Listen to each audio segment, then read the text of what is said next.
মা, তুমি শুনে খুশি হবে, তোমারই মতো অসংখ্য জননী তাদের স্নেহ ও ভালোবাসার সম্পদ পুত্র, সন্তান, স্বামী, আত্মীয়, ঘরবাড়ি সর্বস্ব হারিয়ে শোকে মুহ্যমান হয়নি, বরং ইস্পাত কঠিন মনোবল নিয়ে আজ অগ্নি শপথে বলিয়ান। মাগো, বাংলার প্রতিটি জননী কি তাদের ছেলেকে দেশের তরে দান করতে পারে না? পারে না এদেশের মা বোনেরা ছেলে ও ভাইদের পাশে এসে দাঁড়াতে? মা, তুমি তো একদিন বলেছিলে, সেদিন বেশি দূরে নয় যেদিন এদেশের মায়ের কোলের শিশুরা মা বাবার কাছে বিস্কুট চকলেট চাইবে না, চাইবে রিভলভার, পিস্তল। সেদিনের আশায় পথ চেয়ে আছে দেশের প্রতিটি সন্তান। যেদিন বাংলার স্বাধীনতা সূর্যে প্রতিফলিত হবে অধিকার বঞ্চিত, শোষিত, নিপীড়িত, বুভুক্ষু ৭.৫ কোটি জাগ্রত বাঙালির আশা আকাঙ্ক্ষা। যে মনোবল নিয়ে প্রথম তোমা থেকে বিদায় নিয়েছিলাম তা আজ শতগুণে বেড়ে গেছে মা। রক্তের প্রবাহে আজ খুনের নেশা টগবগিয়ে ফুটছে। এ শুধু আমার নয়, প্রতিটি বাঙালি পাঞ্জাবি হানাদার লাল কুত্তাদের দেখলে খুনের নেশায় মাতোয়ারা হয়ে ওঠে। তাই তো বাংলার প্রতিটি আনাচে কানাচে এক মহাশক্তি ও দুর্জয় শপথে বলিয়ান মুক্তিবাহিনীর তৎপরতা অনেক বেড়ে গেছে। তোমাদের অবুঝ শিশুগুলি আজ হানাদার বাহিনীকে চরম আঘাত হানছে, পান করছে হানাদার পশুশক্তির রক্ত। ওরা মানুষ হত্যা করে, আমরা পশু ওদের হত্যা করছি।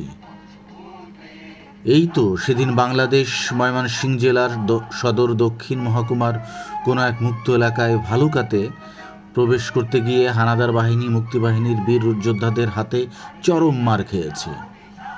মা, তোমার ছোট্ট ছেলে বিপ্লবের হাতেই লেগে আছে বেশ কয়টা পশুর রক্ত। এমনি করে বাংলার প্রতিটি আনাচ কানাচে মার খাচ্ছে ওরা।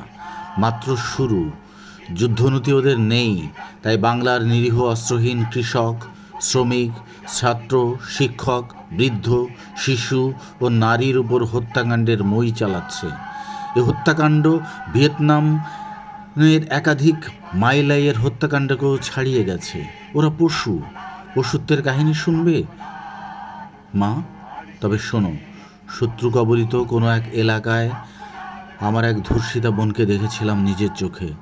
দেখেছিলাম বোনকে, সাড়া দেয়নি, সে মৃত, সম্পূর্ণ বিবস্ত্র দেহে পাশবিক অত্যাচারের চিহ্ন, শরীরের প্রতিটি ভাঁজে ভাঁজে।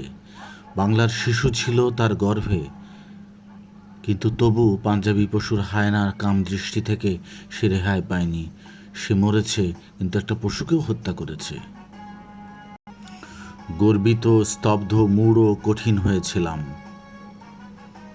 আজ অসংখ্য ভাই বোনের তাজা রক্তকে সামনে রেখে পথ চলছি আমরা। মাগো, বাংলাদেশে হানাদার বাহিনীর এমন অত্যাচারের কাহিনী শুনে ও দেখে কি কোনো জননী তার ছেলেকে প্রতিশোধের দীক্ষা না দিয়ে স্নেহের বন্ধনে নিজের কাছে আটকে রাখতে পারে? পারে না।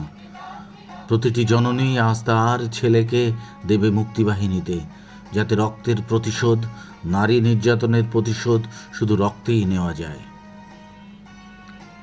মা, আমার ছোট্ট ভাই তিতু ও বোন প্রীতিকে আমার কাছে পাঠিয়ে দাও।